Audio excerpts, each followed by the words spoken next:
Ahoj, mám tu video s vysvetlením, ako sa zapisujú veľké čísla. Veľké čísla, na ich zápis sa používa skrátený tvar.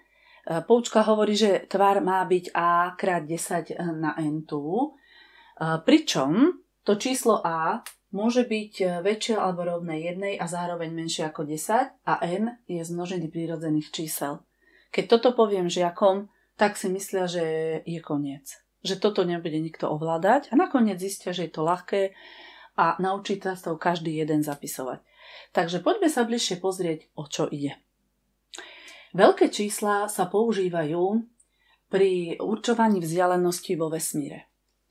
A preto sa používa skrátený zápis, pretože tie čísla sú obrovské a proste niektoré by nám zabrali aj celú stránku zošita, ale keď my použijeme tento skrátený zápis, tak to vlastne máme ani nie na jeden riadok.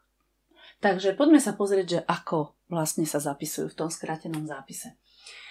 30 000 si môžem napísať ako súčin 3 krát 10 000. A teraz treba si pozrieť mociny čísla 10, tu je odkaz. Ja vlastne toto číslo 10 000 napíšem v skrátenom tvare ako mocinu so základom 10. A to je 3 krát 10 na štvrtú, pretože tá štvrtá mocina mi určuje, koľko nul je v tom čísle. A toto je vlastne už ten skrátený zápis toho môjho čísla. Takže, ale musím vás upozorniť, že keby niekoho napadlo, že to napíše ako napríklad 30 krát 1000, lebo aj takto sa dá zapísať toto číslo, je to správne, lebo 30 krát 1000 je 30 000 a niekoho by napadlo, tým pádom napíše, že 30 krát 10 na tretiu. Ale toto nie je správny zápis. Prezradím vám prečo. Pretože platí táto podmienka. A táto podmienka mi hovorí, že to číslo, ktoré je vynásobené tou mocinou čísla 10, môže byť väčšie alebo rovné 1 a zároveň menšie ako 10. Čiže nemôže tam byť 30, lebo nespĺňa podmienku, že je menšie ako 10. Prečo je určená táto podmienka? No preto, aby sme mali ten skrátený zápis napísaný všetci rovnako. Čiže tam vzniká, vlastne tá podmienka je dôležitá, aby sme nemali 10 rôznych výsledkov. Poďme ďalej. 250 000. To znamená, že ja musím si určiť, aké číslo tam mám získať, aby mi bolo v tejto hranici. Keby som tam dala 25 krát 10 000, tak to už je väčšie ako 10, to tam nemôže byť. Takže dám tam číslo 2,5 desatín, lebo to spĺňa podmienku, že to je väčšie alebo rovné 1 a zároveň menšie ako 10. A krát to bude, áno, keď dám túto desatinu čiarku, tak vlastne 1, 2, 3, 4, 5, raz, 2, 3, 4, 5, je to 2,5, 2,5 krát 100 000 a teraz to napíšem už v tom správnom skrátenom tvare ako s mocninou čísla 10 a to je 2,5 krát 10 na 5. Tu opäť, áno, nemôžem dať napríklad, že 20,5, nespĺňa to tú podmienku, už vôbec nie 205. Čiže vždy najskôr hľadám, ako zapíšem to Ačko, takže musím to napísať takto, 2,5 krát, dám si desiatku a teraz sa pozriem, keď toto je 2,5, tak si len spočítam, o koľko som posunula desatinu čiarku. 1, 2, 3, 4, 5. Bude 10 na 5. Idem ďalej. Tu je to 4 krát 10. Raz, 2, 3, 4, 5, 6. Na 6.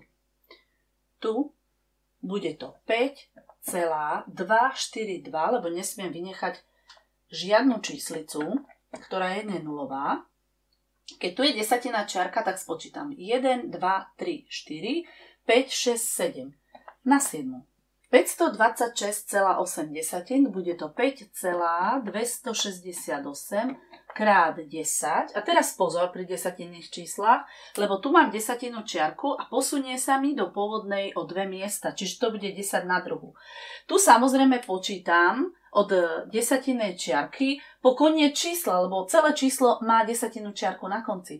Ale pri desatinných číslach, áno, idem od tej čiarky po čiarku, preto je to 10 na druhu.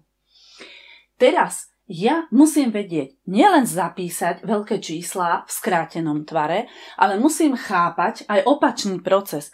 To znamená, že keď mám skrátený zápis, tak musím vedieť napísať to číslo. Takže ako postupujem? Tu je to ešte jednoduchšie. Vlastne napíšem si, čo tam mám, nič nevynechám. A teraz 10 na tretiu znamená, že desatina čiarka sa posunie o 3 miesta. 1, 2, 3, čiže dopíšem 2 nuly a výsledok je 6200. 8 krát 10 na štvrtú znamená, že musím dopísať 4 nuly. Výsledok je 80 000. 5,8 krát 10 na 5 znamená, napíšem si toto číslo bez desatinej čiarky. A 10 na 5 mi hovorí, že desatinu čiarku posuniem o 5 miest. 1, 2, 3, 4, 5. A tuto dopíšem nuly. 1,208 tisícinkrát 10 na druhu, napíšem si to číslo. A 10 na druhu mi hovorí, že posuniem o 2 miesta, čiže čiarka mi dojde sem a výsledok je 120,8 desatín. 4,4 desatiny krát 10 na 6 znamená, napíšem si to číslo a musím posunúť o 6 miest. Čiže 1, 2, 3, 4, 5, 6 a tým pádom pekne si to napíšem. Výsledok je 4 400 000.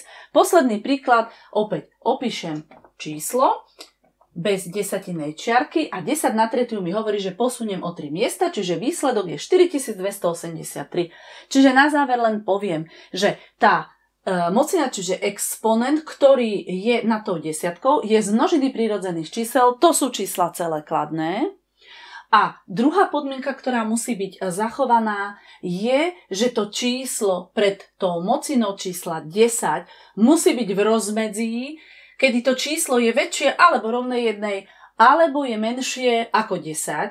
Čiže táto podmienka musí byť dodržaná, nakoľko to je tá podmienka, ktorá určuje to, že výsledky máme všetci rovnaké a teda môžeme si ich skontrolovať a to je ten správny zápis týchto veľkých čísel. A to je všetko.